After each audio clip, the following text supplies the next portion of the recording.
If you've ever said one of these phrases, maybe even once, it may have pushed your adult child further away without you even realizing it. Not because you're a bad mom, but because heartbreak, fear, and confusion can make any of us speak from pain instead of peace. But the good news is self awareness changes everything, and it is not too late to repair this. So I want to dive in and share with you some things that we tend to do as moms that without even realizing it that could be affecting the relationship or had affected the relationship in the past. So let's dive right in.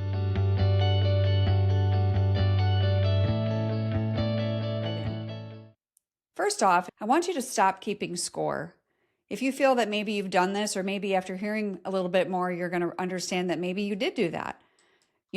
One thing, and I'm guilty of it, I've said this in the way, way past, is after everything I've done for you, I would say that.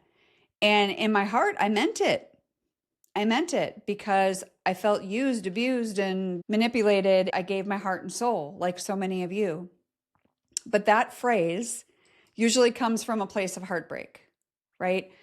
You pour your entire life into raising them, you sacrifice, you show up, and you gave and gave. And now it feels like none of it mattered. But to your child, this feels like emotional blackmail or emotional debt. What they hear when we say that, they hear, oh, your decisions must pay me back. Like I'm owed something, right? Like I'm owed something back. When in reality, that's making them feel guilty rather than loved. And quite honestly, I was a mom and I did need to sacrifice and I did need to do the things and I did need to show up. Being a mom, being a parent in general, it can be exhausting when kids are little. We've all been there. If you're watching this, you've been there. But that makes them feel guilty. And we don't want to do that. Nobody wants to feel obligated or controlled. An alternative, maybe, rather than saying what we did, you could say to them, you're disappointed, but that you understand they have their own life now. I'd love to find another way to connect or another time to connect. Just acknowledging their feelings while respecting them without turning history into leverage, which is what so many of us do. We do it in the heat of the moment when we're upset. So when we stop reacting and we start responding, all of that can be fixed. Number 2 is I want you to stop dismissing their experience. Have you ever been told that you're too sensitive? I have. I grew up with that. I don't know if sensitive was the word, it was more emotional. Like I was very emotional. And when you say that to someone, you wouldn't think it'd be such a big deal. But when you say it, what you're really meaning is, what's your problem? Like, I don't understand why this is hurting you. What's the big deal? And they hear, just like I heard when I was a kid, is your feelings really don't matter. And maybe that's what your son or daughter is feeling as well. That instantly invalidates their own emotional reality. It shuts down communication, clearly, trust, in seconds. So we want to remember that validation is not agreement. You don't have to understand their feelings to acknowledge them. You don't. So maybe you just say, thank you for telling me that. I had no idea that affected you so deeply. I had no idea that that affected you the way it did. Thank you for sharing that with me. Peace, instant peace. So that could build emotional safety for them instead of triggering defensiveness, which is what usually is happening here for all of us. Okay.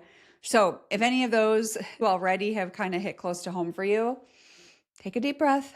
You can get through this. But awareness starts at the beginning. And that is what you are here to do. And that is what you are trying to learn. And just the fact that you're willing to look at these tells me that you're ready for change. But if you want guidance through coaching, if you're looking for, hey, I need one-on-one coaching, I need a coach, I need a group, either or, if you're interested in that, you can book a heart-to-heart consultation. It's a call where I uncover what support you need, and then we'll talk about that on the call. So that's what the call is for. If that is for you, you can reach out to me. The link is below or in the show notes. Number 3, stop reparenting your adult child. How many of you are guilty of that? When they have kids of their own, are any of you saying, what are you doing? You shouldn't parent them like that. Or that's not how I did it. Well, times are different, and we're going to talk about that in a minute, but you're saying it because you genuinely care. You don't want your grandkids to struggle, and you're desperately trying to help.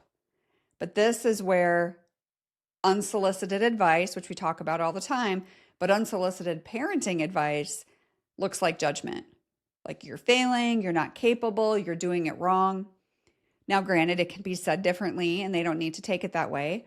They're taking what they hear.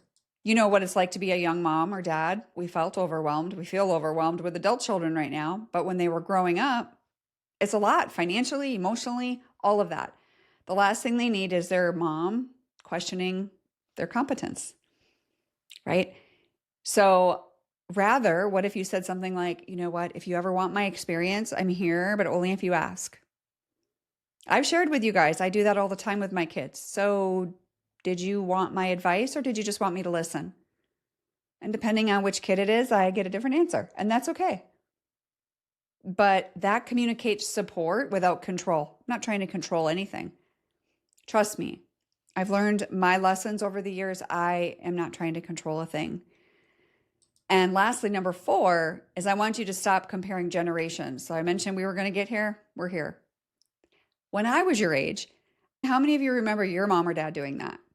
Like when my dad would say, when I was your age, we walked uphill in the snow both ways. We had to walk to school. We didn't have a bus. But when we say that to our children, it instantly shuts them down because their world is not what ours was or our parents' was. There's different pressures. And boy, the world we live in right now, way different than anything your parents or grandparents, my parents or grandparents, or even us. It's not how we grew up. Different economy, different expectations, different everything, really. But comparison makes them feel like you don't understand or don't want to understand. It's more like, you should be more like me, which feels dismissive. Maybe they don't want to be like you, and that's okay. You guys are 2 different people, different personalities. But rather, what if you said something like, life looks really different now. Culture's different. Help me understand what you're facing. It may not be what you think. So when you're curious, it builds connection, but comparison will destroy it. And so we don't want to do that. So here's the truth. Most of these phrases come from love, fear, and heartbreak, not cruelty. But if you're sitting there realizing, oh my gosh, I've said all of these, like, please hear me. I don't want you to get upset. I want you to know that you can repair this when given the opportunity. You just need to respond differently. And this is where that self-awareness becomes so powerful, because you can say, you know what, I've done this, but I want to do better. And that is the moment when it changes, because your story is not finished. There are healthier ways to communicate and move forward, even if your child is not talking to you yet. Notice I say yet, but I want you to remember that it's not over, and you can start practicing these things with other people in your world before you have the opportunity to share with your child. So I hope that helps you. I'll see you in the next episode. God bless.